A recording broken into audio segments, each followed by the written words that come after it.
워크스페이스에서 지메일을 굉장히 많이 사용하게 되죠. 그래서 지메일에 대한 설명을 드리도록 하겠습니다. 간단한 건 좀 빼겠습니다. 이렇게 뭐 메일 리스트나 메일 쓰는 방법들은 다 아실 거라 좀 생각이 들고 읽기와 답장도 잘 아실 거라 좀 생각이 들게요. 팁 위주로 설명을 드리도록 하겠습니다. 저희 그 메일을 받게 되면 여기에서 메일을 받고 답장을 하실 때 보시면은 대부분 답장을 하면 이렇게 RE라고 해서 리리리가 계속 붙잖아요. 근데 사실 이제 그렇게 보내는 것보다는 제목을 수정할 때가 좀 필요하긴 하죠. 그러면 이렇게 답장을 다시 한번 보여드리면 답장을 이제 누르시고 여기 화살표가 있습니다. 답장 방법에서 클릭을 한번 하면 제목을 수정해서 보내실 수가 있어요. 그래서 답장하실 때 뭐 약간의 팁이죠. 제목을 수정하셔가지고 이렇게 리를 계속 붙이는 게 아니라 메일 주제 완료됐습니다. 라고 좀 하시면 깔끔하게 메일을 좀 보내실 수 있을 것 같아요. 그래서 이렇게 답장 누르시고 여기 화살표 아래 화살표 누르셔가지고 제목을 수정해서 보내실 수 있다 라는 걸 좀 알려드리고요. 그 다음에 저희 이제 메일 보낼 때 지메일은 예약 발송을 할 수가 있어요. 보내기에서 옵션을 누르면 보내기 예약을 할 수가 있습니다. 그래서 바로 메일을 보내는 게 아니라 예약을 통해서 메일을 발송할 수 있다 라는 점이고, 그 다음에 저희가 메일도 전송을 취소할 수가 있는데 요거는 안타깝지만 그 최대가 그 30초예요. 뭐 메일을 한번 써볼게요. 저한테 한번 보내겠습니다.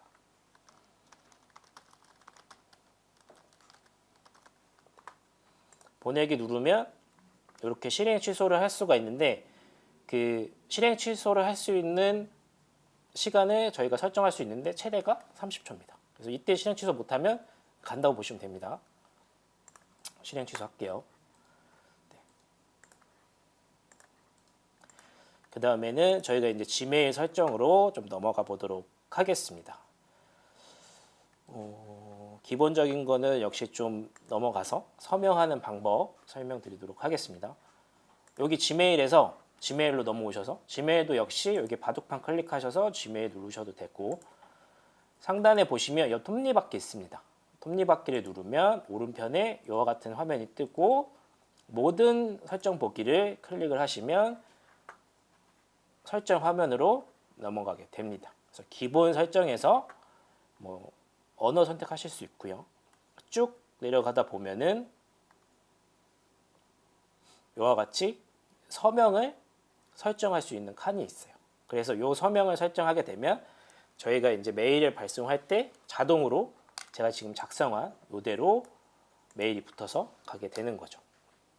그리고 서명을 뭐 하나만 할 수 있는 게 아니라 여러 가지로 만드실 수가 있어요. 그래서 여러 가지 서명을 설정하실 수 있고 여기에 이미지도 추가하실 수 있고요. 그래서 보통은 뭐 구글컬리지라고 단체가 있으면 여기 옆에 뭐 로고를 붙이기도 하고 뭐 이메일 그리고 사이트 뭐 이렇게 작성을 하실 수가 있죠. 아니면 간단하게 이렇게 서명 이미지를 만드셔서 이 이미지 버튼 이용하셔가지고 서명을 붙이기도 합니다. 그래서 이렇게 서명을 이용하실 수도 있다 라는 거고, 서명을 만들으시면 이렇게 기본값에 대해서 설정을 하실 수가 있어요. 답장 전달할 때 사용하는 것과 메일 보낼 때 설정하는 것과 이런 것들을 설정하실 수 있습니다. 그 다음에 그 휴가를 가는 분들을 위한 기능입니다. 그러니까 지메일은 부재 중에 자동 응답하는 걸 만들 수가 있어요. 그래서 만약에 저희가 휴가를 간다라고 하면 여름 뭐 휴가 기간입니다 라고 여기 부재 중에 써주시고 휴가를 가고 있습니다. 언제 끝났는 가고 있습니다. 뭐 다음에 연락드리겠습니다. 라고 작성을 해주시고 여기에 부재 중 자동 응답을 켜주셔야 돼요. 켜주시고 이거는 이제 설정에 맞게 사용해 주시고 변경사항을 저장을 하게 되면 제가 이제 현 상태가 부재 중 여름 휴가 기간입니다 라고 있고, 지금 이 상태로 제가 설정을 켜놓은 상태로 누군가가 메일을 저한테 보내면 제가 방금 작성한 메일이 자동으로 발송이 됩니다. 그래서 요거 이용하시면 좋습니다. 그래서 요렇게 지메일 설정 들어가셔서 기본 설정에서 우선은 서명 작업 아마 다들 사용하실 거고, 서명 작업 하시고 부재 중일 때 응답하는 기능 설정을 해두시면 좋고, 여기에서 시작일과 종료일도 선택하실 수 있습니다. 저는 끄겠습니다. 네. 그 다음에 이제 지메일 설정할 때 가장 많이 사용하는 거는 라벨이라고 있는데, 이게 뭐냐면 저희 받은 편지함의 왼편에 보시면 이렇게 저희 지금 보면 사무실, 세금 이런 거 있죠. 이런 게 제가 이제 라벨을 설정한 거고, 라벨을 설정해 놓으면 메일들을 분류하기가 되게 좀 편합니다. 라벨을 생성하는 방법도 여기 톱니바퀴 눌러주시고 모든 설정 보기를 들어가게 되면 기본 설정 옆에 라벨 탭이 있습니다. 그래서 라벨 탭을 클릭을 해주시면 뭐가 되게 많지만 이제 쭉쭉쭉 넘겨주시고 여기에 새 라벨 만들기가 있어요. 저희 지금은 저기 사무실, 세금 뭐 이렇게 라벨을 만들어 놨는데, 새 라벨 만들기를 해놓고 후원 회원에 대한 라벨을 좀 만들도록 하겠습니다. 상위 레벨은 선택 안 할게요. 그래서 이렇게 이제 후원 회원에 대한 라벨을 선택을 해놓으면 받은 편지 하면서 저희가 메일을 선택을 하고, 이렇게 보면 상단에 보면 라벨을 선택할 수 있는 부분이 있어요. 그래서 이렇게 후원 회원이라고 선택을 하게 되면 왼편에 그 메일이 후원 회원으로 저희가 라벨을 선택을 했을 때 들어가게 되는 거죠. 그래서 그냥 라벨을 설정하지 않고 받은 편지함에서 확인하기는 메일이 많아지게 되면 좀 불편하고 힘드니까 라벨을 좀 적극적으로 사용을 하시게 되면 분류 작업을 할 때 좀 굉장히 편하다는 거 우리 기억해 주시면 되고, 메일을 클릭하고 들어갔을 때 라벨뿐만 아니라 이동이라는 게 있어요.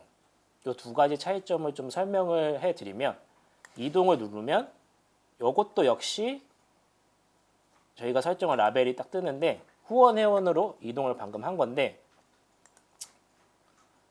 차이가 뭐냐면 이동을 하게 되면 이 받은 편지함에서 없어집니다. 그러니까 라벨은 이제 붙이는 개념이라고 생각하면 되고, 이동은 아예 메일을 해당 라벨로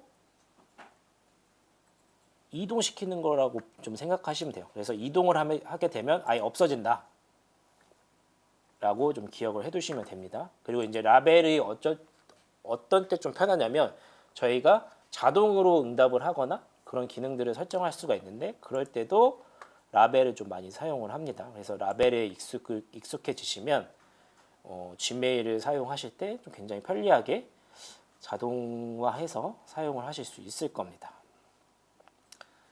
그 다음에 저희가 해볼 건 뭐냐면 자동응답 기능이라고 좀 생각하셔도 좋고, 동일한 내용을 반복적으로 뭔가 메일 응답할 때 사용을 하면 좋은 기능이 되겠습니다. 템플릿 기능이라고 하는데요.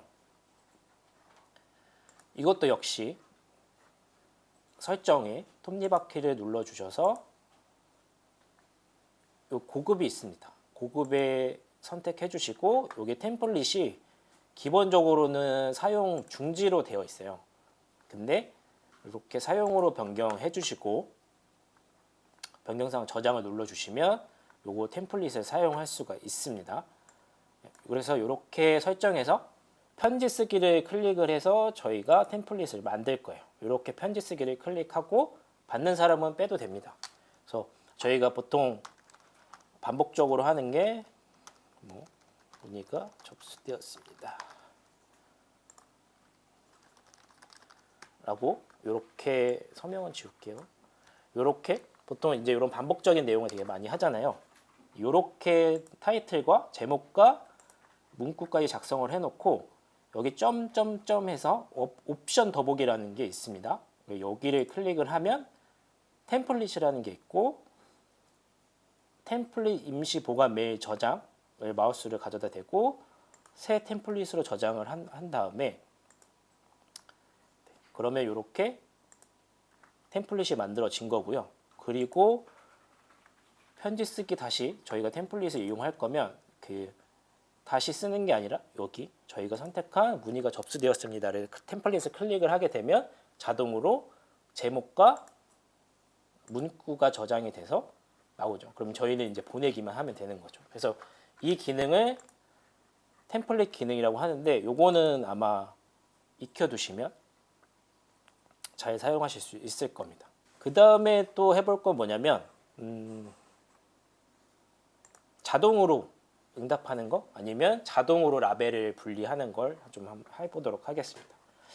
편지함에서 저희가 아까 방금 후원 회원이나 세금, 사무실 등을 라벨을 만들어서 분류를 해놓긴 했는데 사실 저희가 편지함을 매번 받을 때마다 들어가서 이렇게 라벨을 지정하는 거는 되게 불편하잖아요. 좋긴 하지만. 근데 요거를 좀 자동적으로 처리할 수 있는 방법에 대해서 설명을 좀 드리도록 하겠습니다. 자동으로 설정하기 위해서는 역시 설정으로 들어가 주시고 모든 설정 보기에 들어가 주세요. 그 다음에 저희가 할 건 뭐냐면 필터 및 차단된 주소로 이동을 해줍니다. 클릭을 해주세요. 그 다음에 여기 보면은 새 필터 만들기 라는 게 있습니다. 요거를 이제 클릭을 해주시면 이와 같은 어떤 조건들을 입력할 수 있는 칸이 떠요. 제가 이번에 한번 해볼 거는 포함하는 단어, 제목이라고 할게요. 제목에 문의라는 이와 같은 문의라는 제목이 있으면 무조건 후원 회원이라고 하는 라벨로 적용을 한번 해볼게요. 그래서 라벨을 선택하고 후원 회원으로 하고 필터 만들기를 하면 저희가 지금 만들어 놓은 게 제목에 문의라는 이렇게 가로가 채워져 있는 문의라는 게 들어오게 되면 무조건 후원 회원이라는 라벨을 적용하게 만들어 놓은 거예요. 그러면 이제 나중에 후에 자동적으로 메일이 저한테 들어오게 되면 이런 메일이 들어오게 되면 자동으로 후원 회원으로 메일이 라벨이 붙여서 볼 수가 있습니다. 그럼 되게 정말 편하겠죠? 요거 자주 사용하시면 굉장히 좋습니다. 이번에는 그 라벨만 붙여서 메일을 분류만 했는데 자동으로 응답하는 기능까지 한번 설정을 해보겠습니다. 요것도 비슷합니다. 모든 설정 보기 가셔가지고 요것도 필터를 똑같이 사용을 할 겁니다. 새 필터 만들기 해주시고 이번에도 역시 문의라고 할게요. 제목에 이런 형태로 메일이 들어오면 필터 만들기를 해주시고 이번에는 아까 저희가 한번 실습을 해봤죠. 템플릿 보내기에서 문의가 접수되었습니다. 이렇게 템플릿을 선택을 하고 필터를 만들어 주시면 이거는 이렇게 문의라는 제목으로 메일이 왔을 때 저희가 만들어진 템플릿이 자동으로 발송이 돼요. 그래서 되게 간단하죠. 저희가 단 두 가지 단계 필터를 만들고 필터를 만든 후에 템플릿으로 연결을 해줬어요.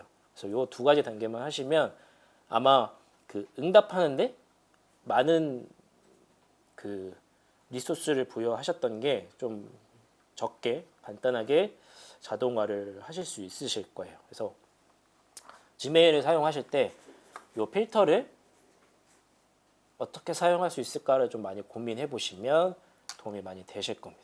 좀 한 번 더 해볼게요. 약간 어려울 수 있거든요. 이 부분. 첫 번째 그 템플릿부터 한번 해보겠습니다. 템플릿은 설정에서 모든 설정 보기 가셔서 고급으로 가신 다음에 요거 사용으로 활성화 해주셔야 되고 이렇게 활성화된 상태에서 템플릿을 이제 만들 수가 있습니다. 편지 쓰기 눌러주시고 문구 채워주시고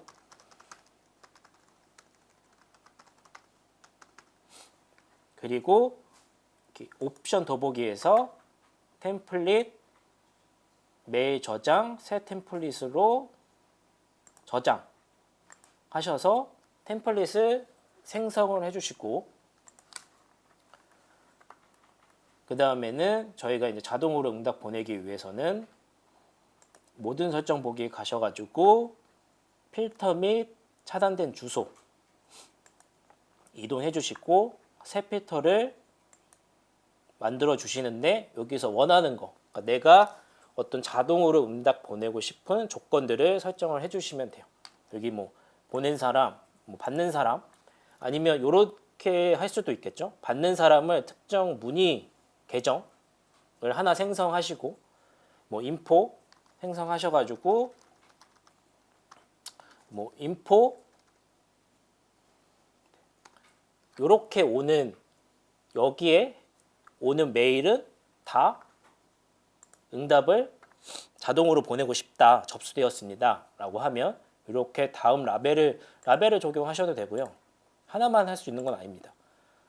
둘 다 하시면 좀 좋겠죠. 그래서 이렇게 템플릿을 선택을 해주시면 해당 계정으로 메일이 왔을 때는 자동으로 분류가 되고 자동으로 접수에 대한 템플릿이 보내지게 됩니다. 그러면 뭐 매번 응답을 하실 필요 없이 자동으로 되니까 좀 편리하시겠죠. 그래서 이런 거를 필터를 이용하시면 좀 많이 유용하실 거예요.